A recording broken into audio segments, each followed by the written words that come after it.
समस्त को नमस्कार। परमेश्वर वाक्य रे परमेश्वर आम को किसी कहवा को इच्छा करती। आमे माने जो जगत जानिचु से जगत विषय नुहे किंतु ईश्वर तांको जगत विषय आम को कहवा को इच्छा करती। आमे माने मनीषर जगत रे बास करूछु सेथिपाई आमे माने बाइबल पढ़िले मध्य मनीषर ज्ञान अनुसार से विषय को बुझी थाउ। आमे माने निजर चिंता अनुसार गोटे जगत तैयारी करूछु।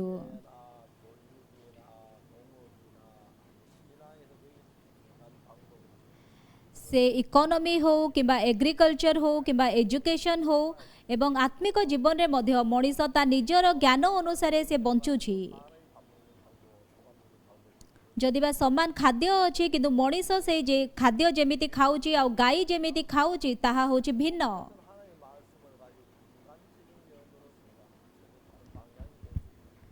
समान वाक्य जदि बा अच्छी मनीष निजर ज्ञान अनुसार ताहा बुझिले ताहा संपूर्ण भिन्न अटे। गत अधिवेशन रे आमाने जोहन 3 पर्व रे थिबा निकोदेम विषय रे सुनिथिलु। से अन्य कहा अपेक्षा जानी थिला जे जीसु ईश्वर ठारू आगत। से जानी थिला यीशु जहा किछि भी कार्य करूछंती ताहा ईश्वर द्वारा हेउछि।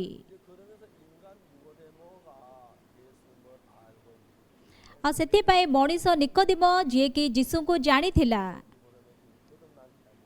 जीसु जेते बेले ताको पुनर्जन्म विषय रे कहूछंती किंतु जीसु तांको कौन कहले जदि जड़े पुनर्जन्म न हेबो से स्वर्ग राज्य रे प्रवेश करि परिबो नाही। किंतु निकोदेम वर्तमान पुनर्जन्म अर्थ कौन ताहा से जानिनी। अनेक लोक आत्मिक जीवन बंचिला बेले से माने भाबंती पुनर्जन्म अर्थ कौन। आमाने जीसु को विश्वास करिकी मद पीबा छाड़ी देबा स्मोकिंग करिबा छाड़ी देबा ताहाले आमे पुनर्जन्म पाइबा। जदि बा से समान बाइबल अच्छी किंतु मनीष जेमिति से बाइबल को बुझुची एवं ईश्वर जेमिति से बाइबल वाक्य विषय कहउछंती ताहा भिन्न अटे। आमाने बाइबल रो गोटे पाख को देखुछु किंतु जदि आमाने संपूर्ण बाइबल देखिबा तेबे बाइबल रो अनेक पुस्तक ताहा संयुक्त हेकी आमानो को ए बाइबल रो वाक्य विषय व्याख्या करि थाए। जीसु वर्तमान निकोदेम को कहउछंती लोक माने पुनर्जन्म पाइबा आवश्यक। जहा मांस रो ताहा मांस पुणी जहा आत्मा ठारू ताहा आत्मा। और तुम्हें आश्चर्य हुओ नाही जे पुनर्जन्म चमत्कृत हुओ नाही पुनर्जन्म विषय सुनिकी। जहा मांस रो ताहा मांस पुणी जहा आत्मा रो जात ताहा आत्मा। तार अर्थ नुहे जे मनीषर शरीर पुनर्जन्म पाइब। आमे माने मांस रे जन्म होई अछु सेति पाई आत्मा द्वारा पुणी आउथरे जन्म हेबा आवश्यक। आमाने बाइबल जेते बेले पढ़िबा अन्य स्थान रे मध्य पुनर्जन्म विषय आमाने पढ़ी पारिबा। प्रथम पितर 1 पर्वर 23 पदरे प्रेरित पितर बहुत आश्चर्य भावरे पुनर्जन्म विषय कहू अछंती।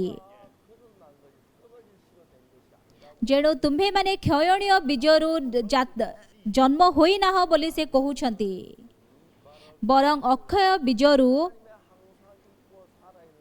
अर्थात ईश्वर जीवंत और चिरस्थायी वाक्य द्वारा पुनर्जात होई अछ बोली लिखा जाइछि। पुनः ईश्वर वाक्य हो जे चिरकाल स्थायी एवं ताहा जीवंत। आमे माने जेते बेले जगत रे जन्म हेलु केमिति आमे जन्म हेलु जने स्त्री एवं पुरुष विवाह करंती। जेते बेले से स्त्री से पुरुषंकर बीज ग्रहण करंती। जेते बेले से स्त्री रो गर्भ रे गोटे पुरुषर बीज प्रवेश करे सेते बेले स्वाभाविक भावरे शिशु जन्म होई थाए। जदि से स्त्री लोक गोटे शिशु को सृष्टि करिबा पई जीव ताहा कष्टकर किंतु तार शक्ति अच्छी गोटे जीवन को जन्म देबा पाई। आमे माने पुनर्जन्म पाइबार अर्थ कौन? आ माने शरीर द्वारा जन्म हेबा नुहे, आत्मिक भाव में जीशु होउछन्ति आम मानकर बर।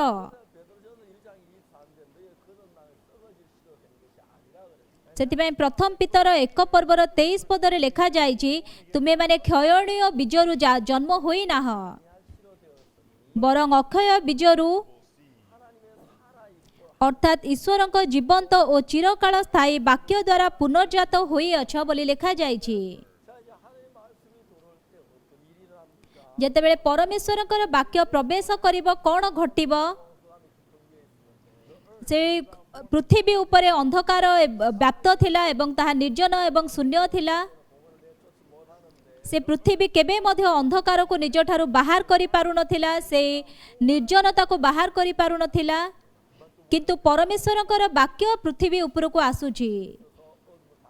दीप्ति हेउ तहिरे दीप्ति होउची एवं से अंधकार बाहरी जाउची। जेतेबेले ए पृथ्वी उपरे ईश्वरक वाक्य आसुची, स्व स्व जाति अनुसार फल उत्पादक वृक्ष उत्पन्न हेउ। ईश्वरक वाक्य जेतेबेले सेठी बीज हे जाउची, सेतेबेले फूल फुटुची, फल होउची एवं बहुत सुंदर गछ होउची एवं लोक माने भल फल खाई पारुछंती।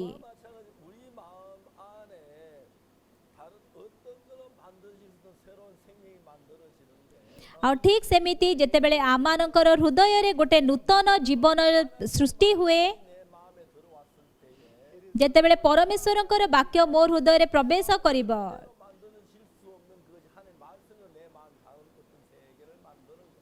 और जहा कि आमाने केबे मध्य चिंता करि परिबानी से प्रकार हृदय ईश्वरक वाक्य द्वारा आमानक हृदय रे सृष्टि हेई थाए।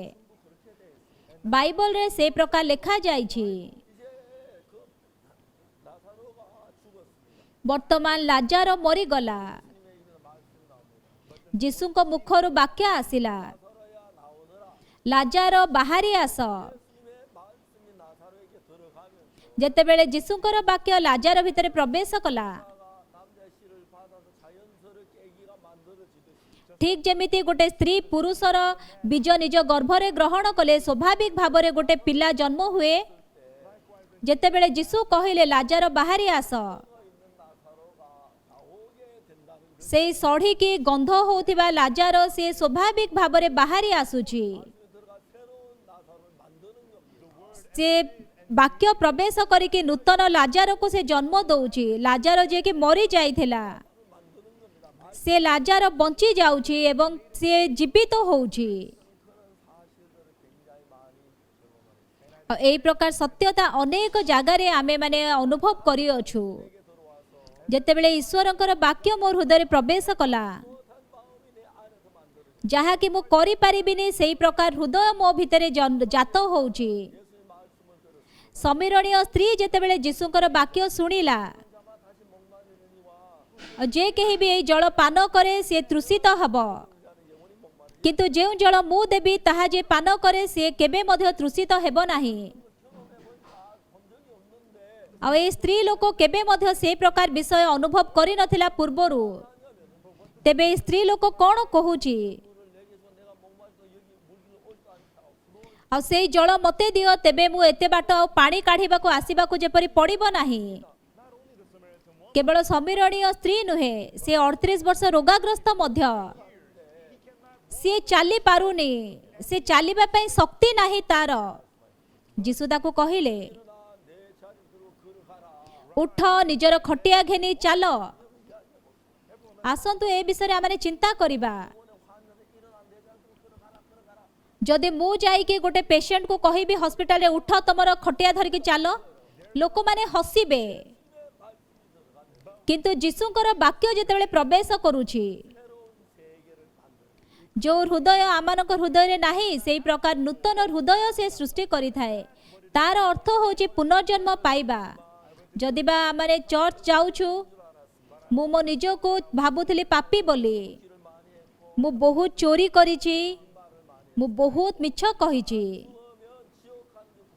मु निश्चिंत भाव में मरिले नरक को जीवी बोली विश्वास करूथिली, किंतु जो दिन यीशुଙ୍କର ବାକ୍ୟ मोर हृदय रे प्रवेश कला पूर्वरु जो हृदय मोर हृदय रे नथिला से हृदय मोर हृदय रे प्रवेश कला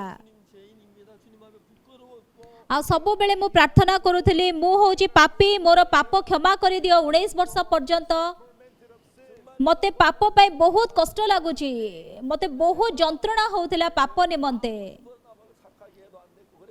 मु जेते चेष्टा कले पापरो मुक्त हेबा पाई मुक्त हेई पारु नथिली किंतु जेते बेले बाइबल रो गोटे वाक्य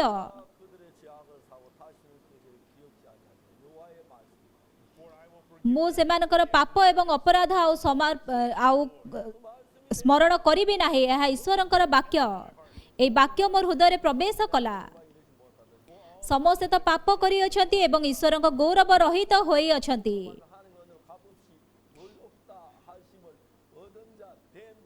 किंतु ख्रीष्ट जीशुंक ठारे जेउ मुक्ति अछि तद्वारा आम्भे माने पवित्रीकृत होई अछु आ जीशु होउछंती विचारकर्ता से कहउछंती तुमे धार्मिक आ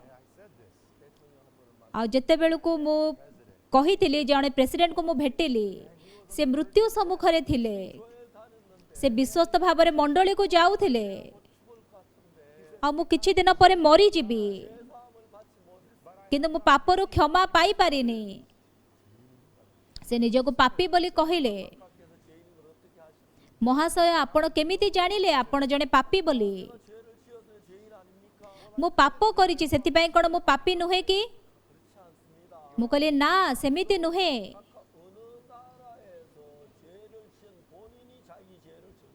केउ देशर जणे अपराधी निजर अपराधर दंड निजे निरूपण करे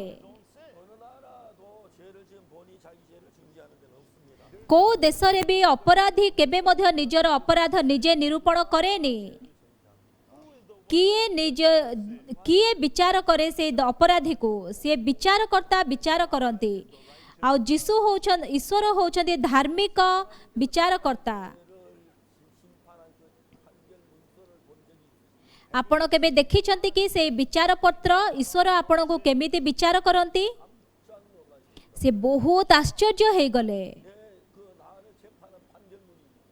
मोर मोर गोटे विचार पत्र अच्छी जोठी कि मोर विचार लेखा जाइछि हाँ सेमिति अच्छी कोठी अच्छी बाइबल रे ताहा अच्छी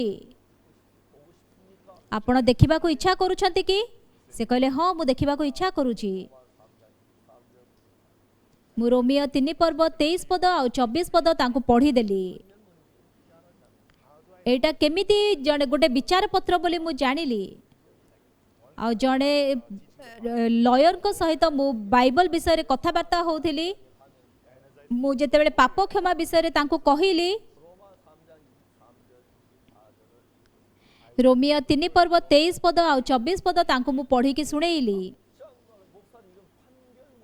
से बहुत आश्चर्य हे गले कहिले पास्टर एटा होची गोटे विचार पत्र एटा विचार पत्र रे जेमति लेखा जाय सेमिति लेखा जायछि समस्ते तो पाप करी अछंती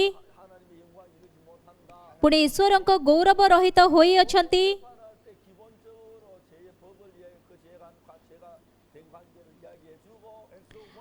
आ जेते बेले से माने कुहंती तांकर विचार कोन से माने करिसंती से विचारे तांकर अपराध सब से माने लेखंती तापरे से अपराध निमंते जहा विचार अछि नियम अनुसार से विचार से माने करि थांती मु जेल रे गोटे थरा गोटे मर्डरर को भेटी थिली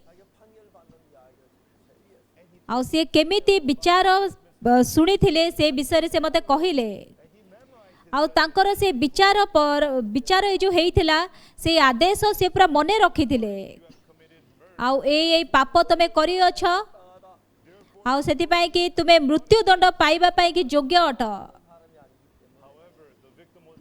आ तांको मु चिन्हि नथिली किंतु आमे माने कहि परिबुनी जे आपण तांको जानी सुनी मारी छंती किंतु हेले भी तुमे क्रोधित थिलो तांको उपरे आ सेति पई कि तुमको मृत्यु दंड दिया जाई परिबनी किंतु 10 वर्ष तुमे जेल दंड पाइबो आ से माने से परिस्थिति रो समय सहित लिंक करिकि तापरे से माने तांकर विचार सुनेई थांती आउ सेथिपाई कि एटा होची तुमर दंड। आ रोमियो 3 पर्व 23 पद मध्य 24 पद से प्रकार लिखा जाइछि समस्ते तो पाप करी अछंती पुणी ईश्वर को गौरव रहित होई अछंती किंतु से माने बहुत बड़ दंड पाइबा आवश्यक किंतु जेमिति कि तांकर ए कारण पाई कि तांकर पाप कम करा गला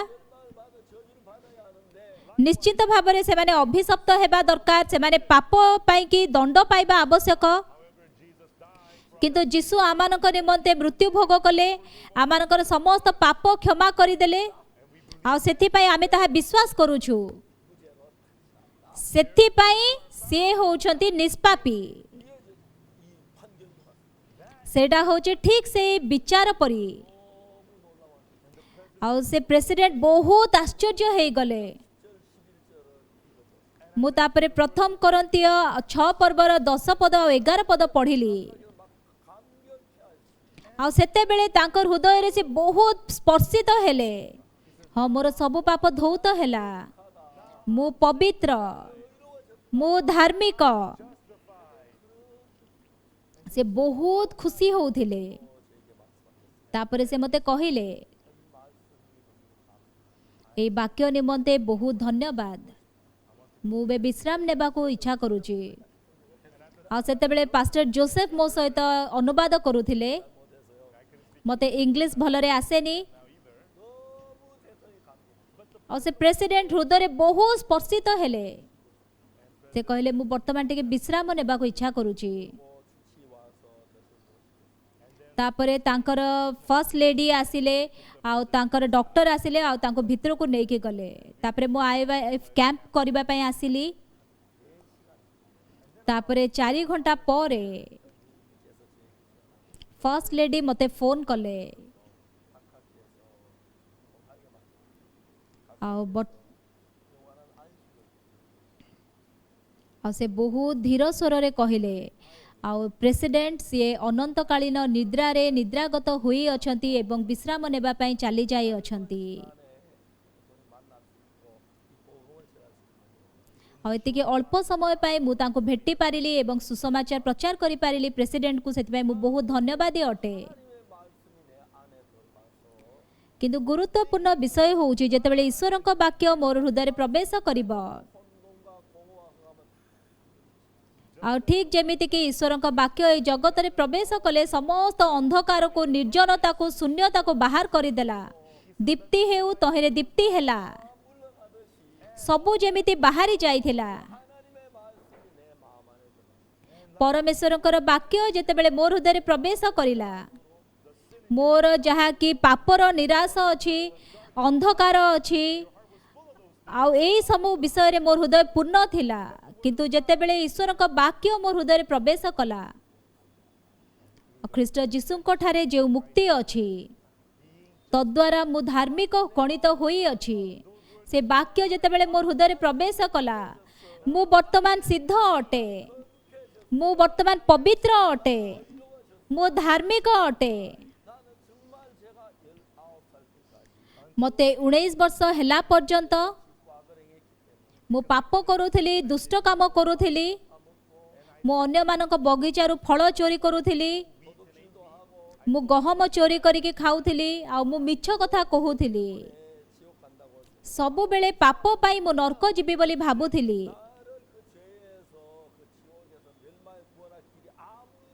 से पापरू से ध्वंसरू से नरकरू मते कौनसी केही मध्य बाहर करी पारि न थांते किंतु गोटे वाक्य मोर हृदय रे प्रवेश कला ख्रीष्ट जीशुको ठारे जे मुक्ति अछि ख्रीष्ट जीशुको ठारे जे मुक्ति अछि तद्वारा आमे माने धार्मिक गणित होई अछु एवं अनुग्रह रे मु धार्मिक होई अछि परमेश्वर मते पवित्र कहउछंती परमेश्वर पाप हमर स्मरण करंती नाही बोली कहउछंती सेटा किछि पास्टर कर वाक्य नथिला सेटा जने लीडर कर वाक्य नथिला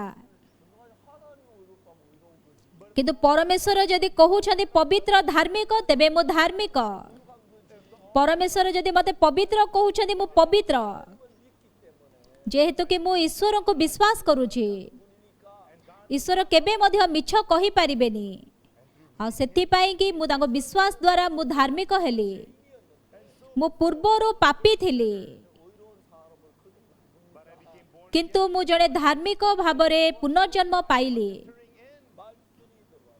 ଆଉ ସେ ବାକ୍ୟ ମୋର ହୃଦୟରେ ପ୍ରବେଶ କରିଲା। ଆଉ ତାହା ପ୍ରଥମ ପିତର 1:23 ଲେଖା ଯାଇଛି, କ୍ଷୟଣୀୟ ବୀଜରୁ ନୁହେଁ କିନ୍ତୁ ଅକ୍ଷୟଣୀୟ ବୀଜ ଦ୍ୱାରା, ସେ ଅକ୍ଷୟଣୀୟ ବୀଜ ଦ୍ୱାରା। ଆଉ ତାହା ହେଉଛି ଯୀଶୁ ଖ୍ରୀଷ୍ଟଙ୍କର ଜୀବନ୍ତ ଏବଂ ଚିରକାଳ ସ୍ଥାୟୀ ବାକ୍ୟ। ଆଉ ସେ 38 ବର୍ଷର ରୋଗାଗ୍ରସ୍ତ ଲୋକ ପୂର୍ବରୁ କେବେ ଚାଲି ପାରୁନଥିଲା। ଯେତେବେଳେ ଈଶ୍ୱରଙ୍କର ବାକ୍ୟ ପ୍ରବେଶ କଲା, ସେ ଚାଲିଲା। ସେ ପୃଥିବୀ ଅନ୍ଧକାର, ନିର୍ଜନ ଏବଂ ଶୂନ୍ୟରେ ପୂର୍ଣ୍ଣ ଥିଲା। ଯେତେବେଳେ ଈଶ୍ୱରଙ୍କ ବାକ୍ୟ ପ୍ରବେଶ କଲା, ସେଟା ସୁନ୍ଦର ପୃଥିବୀରେ ପରିଣତ ହେଲା। ଆଉ ସେ ପୃଥିବୀ ହେଉଛି ମଣିଷ। ଯେତେବେଳେ ମଣିଷ ଭିତରେ ଈଶ୍ୱରଙ୍କ ବାକ୍ୟ ପ୍ରବେଶ କରିବ, ଠିକ୍ ଯେମିତି ଗୋଟେ ସ୍ତ୍ରୀ ଲୋକ ଯେତେବେଳେ ତା ସ୍ୱାମୀର ବୀଜ ଗ୍ରହଣ କରେ, ସେ ସ୍ତ୍ରୀ ଲୋକ କେବେ ମଧ୍ୟ ନିଜେ ନିଜ ଦ୍ୱାରା ଗୋଟେ ଶିଶୁକୁ ଜନ୍ମ ଦେଇପାରିବନି। ଯେତେବେଳେ ସେ ପୁରୁଷର ବୀଜ ଗ୍ରହଣ କରେ, ସ୍ୱାଭାବିକ ଭାବରେ ଗୋଟେ ଶିଶୁ ଜନ୍ମ ହେଇଥାଏ। ଆଉ ଠିକ୍ ସେମିତି ମୁଁ ପରମେଶ୍ୱରଙ୍କର ବାକ୍ୟ ମୋର ହୃଦୟରେ ଗ୍ରହଣ କଲି। ସମସ୍ତେ ତ ପାପ କରିଅଛନ୍ତି ଏବଂ ଈଶ୍ୱରଙ୍କ ଗୌରବ ରହିତ ହୋଇଅଛନ୍ତି। ଆଉ ଖ୍ରୀଷ୍ଟ ଯୀଶୁଙ୍କ ଠାରେ ଯେଉଁ ମୁକ୍ତି ଅଛି, ତଦ୍ୱାରା ତାହାଙ୍କ ଅନୁଗ୍ରହରେ ଆମେମାନେ ଧାର୍ମିକ ଗଣିତ ହୋଇଅଛୁ। ଯେହେତୁ କି ସେ ବାକ୍ୟ ମୁଁ ଗ୍ରହଣ କଲି, ସେଥିପାଇଁ ମୁଁ ଧାର୍ମିକ, ସେଥିପାଇଁ ମୁଁ ପବିତ୍ର। ପରମେଶ୍ୱର ମୋର ପାପ ସ୍ମରଣ କରନ୍ତି ନାହିଁ ବୋଲି କହୁଛନ୍ତି। ଆଉ ତା ପୂର୍ବରୁ ମୋର ହୃଦୟ ପାପରେ ଭର୍ତ୍ତି ଥିଲା, ମୋର ହୃଦୟ ଭୟରେ ଭର୍ତ୍ତି ଥିଲା। କିନ୍ତୁ ମୁଁ ବାକ୍ୟ ଗ୍ରହଣ କରିବା ପରେ ମୋର ହୃଦୟ ଭିନ୍ନ ଭାବରେ ନୂତନ ହୃଦୟ ସୃଷ୍ଟି ହେଲା। ସେ ନୂତନ ହୃଦୟ ମୋତେ କଢ଼େଇ ନେଲା। ମୋର ପାପ କ୍ଷମା ହୋଇଅଛି, ମୋର ପାପ କ୍ଷମା ହୋଇଅଛି। ମୁଁ ଧାର୍ମିକ। ଈଶ୍ୱର କହୁଅଛନ୍ତି, ଯଦି ଈଶ୍ୱର କହୁଛନ୍ତି ତେବେ ମୁଁ ଧାର୍ମିକ। ପରମେଶ୍ୱର ମିଛ କୁହନ୍ତିନି। ସେଟା ମୋ ପାଇଁ ବହୁତ ଆନନ୍ଦମୟ ଦିନ ଥିଲା। ଯଦି ବା ଅନେକ ଲୋକ ବର୍ତ୍ତମାନ ମଣ୍ଡଳୀକୁ ଯାଉଛନ୍ତି, ସେଠି ଅନେକ ଲୋକ ଅଛନ୍ତି ଯେଉଁମାନେ ନିଜର ପାପରୁ କ୍ଷମା ପାଇପାରି ନାହାନ୍ତି। ମୁଁ ଏ ବିଷୟରେ ଚିନ୍ତା କଲି, ମୁଁ କ'ଣ କଲେ ପରମେଶ୍ୱରଙ୍କୁ ମୁଁ ଖୁସି କରେଇ ପାରିବି। କ୍ରୁଶରେ ରକ୍ତ ଝରେଇକି ସେ ଆମମାନଙ୍କର ପାପ ନିମନ୍ତେ ମରିଗଲେ। ଯେତେବେଳେ ଲୋକମାନେ କହନ୍ତି ମୁଁ ପାପୀ, ତାହା କେତେ ଦୁଃଖଦାୟକ ନୁହେଁ ଯୀଶୁଙ୍କ ନିମନ୍ତେ। ସେଥିପାଇଁ ମୋର ଏହି ସତ୍ୟତା, ଯୀଶୁଙ୍କର ଏହି ସତ୍ୟତାକୁ ମୁଁ ସାକ୍ଷ୍ୟ ଦେବାକୁ ଆରମ୍ଭ କଲି। ମୁଁ ବାରମ୍ବାର ବାରମ୍ବାର ବାରମ୍ବାର ବାଇବଲ ପଢ଼ିଲି। ବାଇବଲରେ ପାପ କ୍ଷମା ବିଷୟରେ ଅତି ସ୍ପଷ୍ଟ ଭାବରେ ଲେଖାଯାଇଛି। ଆଉ ପ୍ରଥମ ପିତର 1:23 ବାକ୍ୟ କ'ଣ ଅତି ସୁନ୍ଦର ନୁହେଁ କି? କ୍ଷୟଣୀୟ ବୀଜ ଦ୍ୱାରା ନୁହେଁ କିନ୍ତୁ ଅକ୍ଷୟଣୀୟ ବୀଜ ଦ୍ୱାରା। ଆଉ ପରମେଶ୍ୱରଙ୍କର ବାକ୍ୟ ଯାହାକି ଜୀବନ୍ତ ଏବଂ ଚିରକାଳ ସ୍ଥାୟୀ, ସେଇ ବାକ୍ୟ ଦ୍ୱାରା ଆମେମାନେ ପୁନର୍ଜାତ ହୋଇଅଛୁ। ଆଉ ଯିଏକି ମୋର ହୃଦୟକୁ ସେଇ ପାପରୁ ଉଦ୍ଧାର କରିଛି, ସେଟା ମୋର ନିଜର କାନ୍ଦ କିମ୍ବା ମୋର ପାପ ସ୍ୱୀକାର ଦ୍ୱାରା ନୁହେଁ, ପାପ କ୍ଷମା ମାଗିବା ଦ୍ୱାରା ନୁହେଁ, କିନ୍ତୁ ଯୀଶୁ ଖ୍ରୀଷ୍ଟଙ୍କର ରକ୍ତ ମୋର ସମସ୍ତ ପାପ ଧୋଇ ଦେଇଅଛି। ଯେତେବେଳେ ମୁଁ ତାଙ୍କର ବାକ୍ୟ ମୋର ହୃଦୟରେ ଗ୍ରହଣ କରୁଛି, ଯେତେବେଳେ ସେ ବାକ୍ୟ ମୋର ହୃଦୟରେ ପ୍ରବେଶ କରୁଛି, ମୁଁ ପାପୀ ଏବଂ ମୋ ପାଖରେ ପାପ ଅଛି ସେ ପ୍ରକାର ସମସ୍ତ ଚିନ୍ତାକୁ ସେ ବାହାର କରିଦେଉଛି। ଯଦି ପରମେଶ୍ୱର ମୋତେ ଧାର୍ମିକ କହୁଛନ୍ତି, ମୁଁ ଧାର୍ମିକ। ଆଉ ସେଇ ପ୍ରକାର ଭାବରେ ମୁଁ ପାପରୁ କ୍ଷମା ପାଇଲି।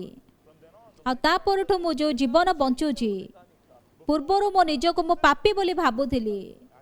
ଆଉ ସବୁବେଳେ ମୁଁ ପାପ କରିକି ବଞ୍ଚୁଥିଲି। ସେଥିପାଇଁ ଆଉ ତା ପରଠୁ ମୋ ଜୀବନ ବଦଳିଗଲା। ମୁଁ ଏବେ ପରମେଶ୍ୱରଙ୍କର ପବିତ୍ର ଦାସ, ମୁଁ ପରମେଶ୍ୱରଙ୍କର ମନୁଷ୍ୟ, ମୁଁ ପବିତ୍ର। ଆଉ ସେଇ ସମୟ ଠାରୁ ମୁଁ ପବିତ୍ର ଜୀବନ ବଞ୍ଚିବାକୁ ଆରମ୍ଭ କଲି। मोर गोटे शरीर अच्छी जोटा कि माँ को गर्भरु जन्म हेछि मु पाप करुछि एवं मु पापी बोली से समान चिंता मोर हृदय रे अछि। जीशु ख्रीष्टकर वाक्य जेतेबेले मोर हृदय रे प्रवेश करिकि जीशु मोर हृदय रे वास कले और जीशु कहउछंती तांकर क्रूसर रक्त द्वारा मोर समस्त पाप धोई देई अछंती। जदि जीशुकर रक्त मोर पाप क्षमा करि न थांता तेहेले ताहाले से जीशुकर रक्त विफल हेई थांता। निश्चित भाବରେ जीशु आमानकर पाप क्षमा करि अछंती। ख्रीष्ट जीशुको ठारे जे मुक्ति अछि तद्वारा बिना मूल्य रे अनुग्रह द्वारा आमे माने धार्मिक गणित होई अछु। पूर्वरु मु सेई समान लोक पापी दुष्ट कदर्य एवं मंद लोक मु पूर्वरु सेई समान लोक थिली किंतु वर्तमान मु पापी नुहे धार्मिक होई अछि आ जीशु मोर सहित वास करूछंती। पूर्व ठारू मु वर्तमान भिन्न मनीष ही जाइछि। आ पूर्वरु संध्या रे मु सब बेले एकाठी मो सांग मानक सहित मिसिकी मु चोरी करूथिली किंतु तापरे मु बाइबल पढ़िबा आरंभ कली। मोर सांग माने आसिकी मते कहिबा को आरंभ कले ओक्सु तू कुआडे जाइथिलु आ संध्या हेला खिउणी मु तांका पाखको जाउथिली किंतु संध्या बेले वर्तमान मु बाइबल पढ़िबा आरंभ कली। मोर बापा देखि पारिले जे मु बदली जाइछि। केमिति मु चेष्टा करिनी किंतु गोटे वाक्य जेतेबेले मोर हृदय रे प्रवेश कला जीशुंकर रक्त द्वारा मोर समस्त पाप क्षमा होई अछि। हालेलुया। सेटा होची ईश्वरंकर वाक्य। मोर हृदय रे मु पापी बोली मोर जो चिंता थिला से चिंता को से जीती गला एवं मोर हृदय रे नुआ हृदय से गढ़ी देला। मु धार्मिक मु पवित्र परमेश्वरंकर वाक्य ताहा कहू अछि। आ सेते बेले मोर हृदय रे सत्य शांति प्रवेश कला आनंद प्रवेश कला एवं जीशु मोर हृदय रे जीवित होई कार्य करिबा आरंभ कले। एई विषय एहा होची पुनर्जन्म आपणकर चेष्टा द्वारा परिश्रम द्वारा नुहे। आमानकर जन्म हेबा मध्ये आम निज चेष्टा द्वारा हेइनी। आ ठीक सेमिति आमे माने अनुग्रह रे बिना मूल्य रे जीशुंको द्वारा धार्मिक गणित होई अछु। मु आशा करूची आपण माने समस्ते एई मूल्यवान अनुग्रह पाइबे। धन्यवाद।